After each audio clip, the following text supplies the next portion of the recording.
اعوذ باللہ من الشیطان الرجیم، بسم اللہ الرحمن الرحیم۔ پیارے بچوں، آج ہم دوسری جماعت کا سبق نمبر 8 پڑھیں گے، جس کا نام ہے تندرستی ہزار نعمت ہے۔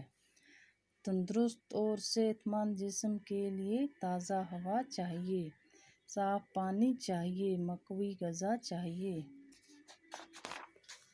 ہوا کو صاف رکھنے کے لیے درختوں کی حفاظت کرنا ضروری ہے۔ ابلا ہوا پانی صاف ہوتا ہے، اس لیے پانی ابال کر پینا چاہیے۔ مقوی غذا میں دودھ اور گوشت شامل ہیں۔ تازہ پھل، دالیں اور سبزیاں بھی طاقتور غذا ہیں۔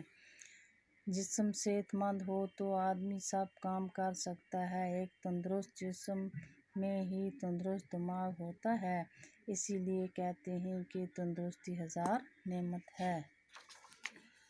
پڑھیے اور سمجھیے۔ مقوی قوت دینے والا، تندرست، صحت مند۔